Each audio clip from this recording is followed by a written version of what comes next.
On subjects that are difficult at the moment for the government, a Conservative MP is warning the government could face defeat in the Commons unless it gives way and offers sanctuary in Britain to thousands of unaccompanied child refugees stranded alone in Europe. Heidi Allen claims another 30 Tory MPs are waiting to be convinced ahead of a vote next week.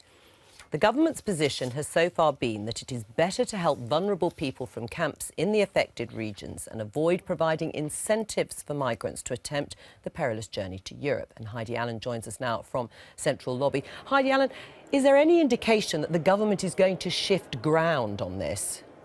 Well, I'm hoping so, yes. We had a Westminster Hall debate yesterday morning and James Brokenshire spoke very positive that an announcement would be coming in the coming days, but we're really just desperate to hear the content of that because so far we've seen, from our point of view, not as much assistance to children already in Europe as we would like, so we're kind of on the edge of our seats waiting to hear what he's going to say. Well, and as you say, he has, as the Immigration Minister, said that the government will be looking to do more, but it's the central issue of whether the government would actually change its mind in terms of helping those unaccompanied children that are already in Europe, when it has repeatedly said, no, we will focus effort and perhaps more effort on dealing with children and families in refugee camps in countries like Jordan.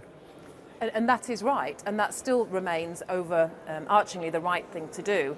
But I suppose the way I look at it is that I think nobody would argue that leaders across the country were a little bit slow to react to this, almost rabbit in headlights.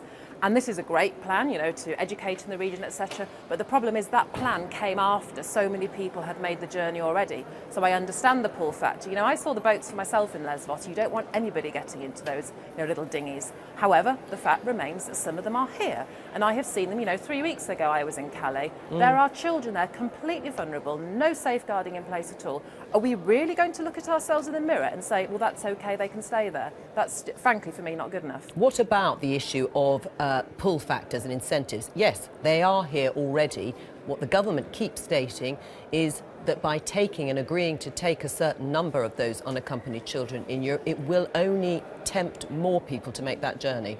But there are so many of them that have a genuine right to claim asylum here. On the train when I came back 3 weeks ago from Calais, there were you'll remember the three first young Syrian refugee boys who'd made it through the process. They were actually on the train with us. There should have been 4. The 4th one, there was no room in the car for him, and he was sent back to the jungle to wait for another month. So for me, it's the processing, the mechanics. There are children out there with family already in the UK and Europe, and we have a duty to facilitate that happening far more quickly. That, for me, is where the government should be focusing. I don't necessarily agree with an arbitrary number of 3,000. It feels a little finger in the air. But if we can honestly and truthfully say that we have processes in place at the right locations to identify these children at risk, then that kind of number becomes arbitrary. But we need to see more action on the ground. Right. Ed Vaizey, should the government move on this? Well, I think what Heidi was indicating is that James Brokenshire is taking this issue very seriously and looking at it very carefully. I can't say whether the government is going to move. I know you're going to come with this, but James Brokenshire is in charge of the policy.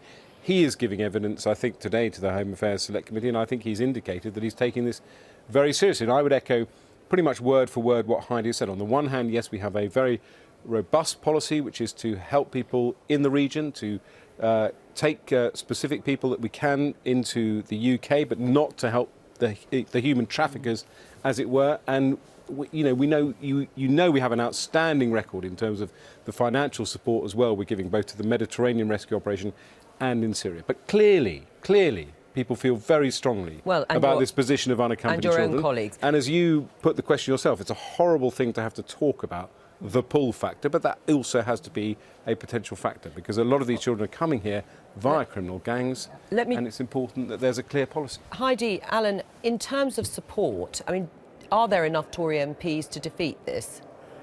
Well, like all these things, it hinges on the announcement that James is able to make. And, Ed's right, James takes this very, very seriously. He talks to me and colleagues on a regular basis. It's within his power. It depends what he's going to announce.